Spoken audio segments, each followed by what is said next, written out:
And time to hear from our sponsor. That's right, I've now got a sponsor for the channel, that's right, and it is FusionRetroBooks.com. Now if you go to FusionRetroBooks.com, they basically have a range of amazingly awesome retro books. That's right, some of them can come in PDF, some are physical, they do calendars, they do lots of retro video or lots of retro goodies. So make sure to use the code that you can see on screen now and also in the description below to get 15% off your order. And there is no limit to the amount of times you can use this. So if you know somebody who wants access to this to get money off, then give them a code.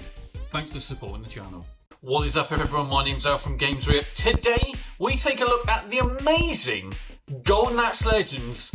You can get it out then. Golden Axe Legends. That's quite a mouthful when you say it really, really quickly. So that's right, Golden Axe Legends for the Sega Dreamcast. Let's take a look.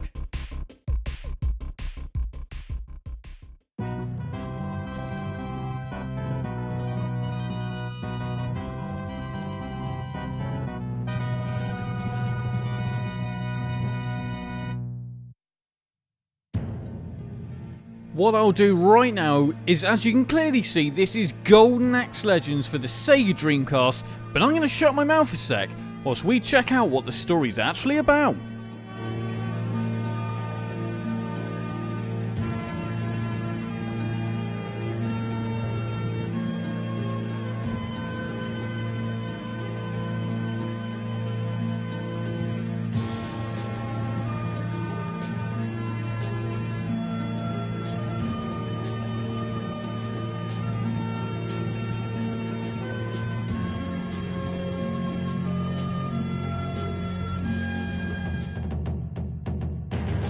Oh, that is epic Golden Axe music, so much better than the original music you can hear right here.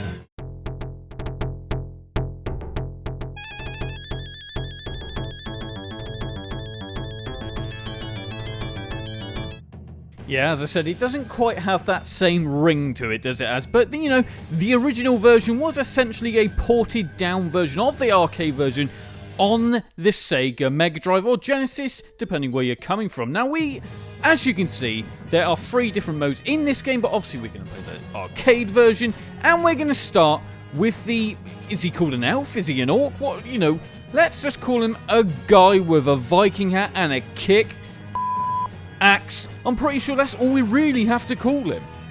And to be fair to the character, he is clearly the best character in this game.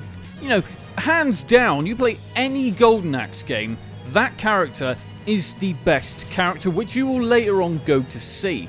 Now, so you can still ride dragons, which, hey, let's face it, we all have to ride a fire-breathing dragon. I certainly do. And you still get these sort of interim bits where you kick the living out of the little elf guys with their little sacks that basically carry potions and your power-ups, which again will become very, very useful, especially in boss fights. Now, a lot of these bosses actually featured in Golden Axe 1 and 2, and yeah, they're just as awesome and just as hard as they were before. Now, with the arcade version here you've got, playing on the Sega Dreamcast that is, you've obviously got access to special moves, which you didn't have before, and also things like, you know, level select. You actually get choices of where you want to go with this, which we've never had before.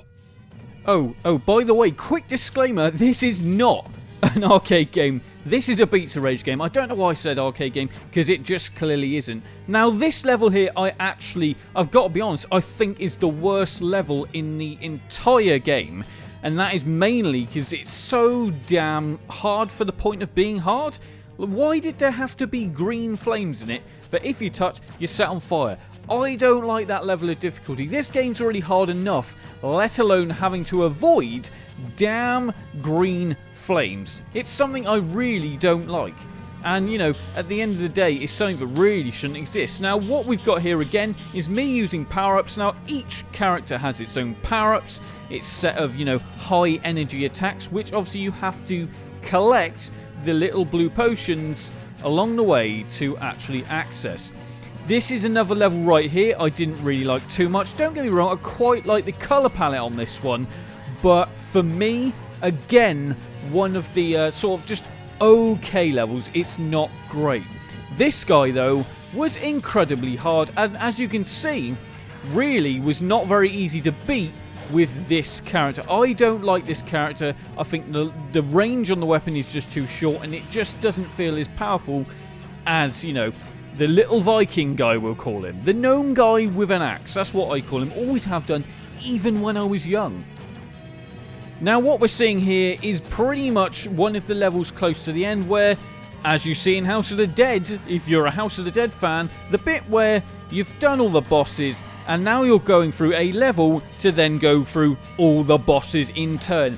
That happens in this game.